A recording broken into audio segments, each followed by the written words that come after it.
ಅಲ್ಲಿ ನೋಡು ಇಲ್ಬಿತ್ತು ಅಲ್ಲಿ ನೋಡ್ಕೊಂಡು ಹೊಡಿಯೋ, ಇಲ್ಲಾಂದ್ರೆ ಈ ಕಡೆ ಹೊಡಿ. ಥ್ರೂ ಪಾನ್ ಇಲ್ಲಿದೆ, ಹೊಡೆದ್ರೆ ಡೈರೆಕ್ಟ್ ಆಗಿ ಹೋಗಿ ಬೀಳುತ್ತೆ. 22 ಡಿಗ್ರಿ ಆಂಗಲ್ ಅಲ್ಲಿ ಸೌತ್ ವೆಸ್ಟ್ ಸೈಡ್ ಗೆ y = mx+b ಫಾರ್ಮುಲಾನ ಯೂಸ್ ಮಾಡ್ಕೊಂಡು ಈ ಕ್ಯಾರಂ ಬೋರ್ಡ್ ಏರಿಯಾ ಮತ್ತೆ ಪೆರಿಮೀಟರ್ ನ ಮೈಂಡ್ ಅಲ್ಲಿ ಇಟ್ಕೊಂಡು ಅಡ್ಜಸೆಂಟ್ ಆಗಿ ಹೊಡೆದ್ರೆ ಪಕ್ಕಾ ತೂತಲ್ಲಿ ಹೋಗಿ ಬಿದ್ದೇ ಬೀಳುತ್ತೆ. ಈ 2 ಲೈನ್ ಸೆಂಟ್ರಲ್ ಇಟ್ಕೊಂಡು ಹೊಡಿಬೇಕಾ? ಇಲ್ಲಿಂದ ಅಲ್ಲಿ ಹೊಡೆದ್ರೆ ಹೋಗಿ ಬೀಳುತ್ತಾ? ಸ್ಟ್ರೈಕರ್ ಹಿಂಗೆ ಇಟ್ಕೋಬೇಕಾ, ಉಲ್ಟಾ ಮಾಡಿ ಇಟ್ಕೋಬೇಕಾ? ಈ ಕಡೆ ಇನ್ನೊಂದು ಕಾಯಿನ್ ಇದೆ, ಟಚ್ ಆದ್ರೆ ಏನಾಗುತ್ತೆ? ರೆಡ್ ಹೊಡೆದ್ಮೇಲೆ ಇನ್ನೊಂದು ಕಾಯಿನ್ ಏನಕ್ಕೆ ಹೊಡಿಬೇಕು? ಹಿಂಗ್ ಇಟ್ಕೊಂಡು ಹಿಂಗ್ ಹೊಡಿಬೋದಾ? ಓ ಆಗಲ್ವಾ? ಹೋಗ್ಲಿ, ನಾನು ಈ ಕಡೆ ಇಟ್ಕೊಂಡು ಹೊಡಿಬೋದಾ? ಇಲ್ಲಿ ಸ್ವಲ್ಪ ಪೌಡರ್ ಹಾಕು, ಅಲ್ಲಿ ಸ್ವಲ್ಪ ಪೌಡರ್ ಹಾಕು, ಈ ಕಡೆ ಸ್ವಲ್ಪ ರಫ್ ಜಾಸ್ತಿ ಇದೆ, ಅಲ್ಲೂ ಪೌಡರ್ ಹಾಕು, ಬೋರ್ಡ್ ಎಲ್ಲ ಪೌಡರ್ ಹಾಕು. ಹೊಡೆದ್ರೆ ಸ್ಮೂತ್ ಆಗಿ ಹೋಗ್ಬಿಡ್ಬೇಕು. ಈ ತರ ಚೆನ್ನಾಗಿ ಸ್ಪ್ರೆಡ್ ಮಾಡ್ಬೇಕು. ನನ್ ಕೈಗೆ ಸ್ವಲ್ಪ ಪೌಡರ್ ಹಾಕು, ಹಂಗೆ ಸ್ವಲ್ಪ ನನ್ ಮುಖದ ಮೇಲೂ ಪೌಡರ್ ಹಾಕು.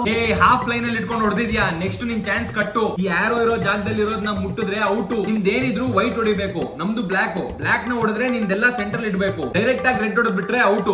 ಮಗ ಅವ್ನ್ ಆಡದ್ಮೇಲೆ ನಾನ್ ತಾನೇ ಆಡ್ಬೇಕು, ನೀನ್ ಯಾಕೆ ಆಡ್ತಿದ್ಯಾ? ನಾನು ಆಲ್ರೆಡಿ ಆಡದ್ನ. ನಾನ್ ಯಾವಾಗ ಆಡದ್ನು? ಗೇಮ್ ಈ ಕಡೆ ತಾನೇ ಹೋಗ್ತಿತ್ತು, ಯಾಕೆ ಇವಾಗ ಈ ಕಡೆ ಹೋಗ್ತಿದೆ? ಏನೋ ನನ್ ಚಾನ್ಸ್ ಕಟ್ಟ, ನಾನ್ ಏನ್ ಮಾಡ್ದೆ? ಆಲ್ರೆಡಿ ಅರ್ಧ ಒಳಗಿದೆ, ಸುಮ್ನೆ ಟಚ್ ಮಾಡಿದ್ರೆ ಸಾಕು, ಈಸಿಯಾಗಿ ವಿನ್ ಆಗ್ಬಹುದು. ಲೋ ಮಗ, ಇದನ್ನಂತೂ ನೀನ್ ಮುಟ್ಲೇಬೇಡ, ಹೆಂಗಾದ್ರೂ ನಾನೇ ಹೊಡಿತೀನಿ. ಆ ಕಡೆ ರೆಡ್ ಇದೆ, ನೀನ್ ಮುಟ್ಟಕ್ಕಂತೂ ಹೋಗ್ಲೇಬೇಡ, ನಾನೇ ಈಸಿಯಾಗಿ ಹೊಡಿಬಹುದು. ಈ ಕಡೆ ರಿಬೌಂಡ್ ಮಾಡಿ ನಾನೇ ಹೊಡಿತೀನಿ, ನೀನ್ ಮುಟ್ಟಕ್ಕೆ ಹೋಗ್ಬೇಡ. ನೀನ್ ಏನನ್ನು ಮುಟ್ಬೇಡ ಕಣೋ, ನಾನೇ ಎಲ್ಲ ಹೊಡಿತೀನಿ. ಹೊಡೆದ್ರೆ ಒಳಕ್ ಹೋಗ್ಬೇಕು. ಒಳಕ್ ಹೋಗಿ ಆಚೆ ಬಂತಲ್ಲೋ.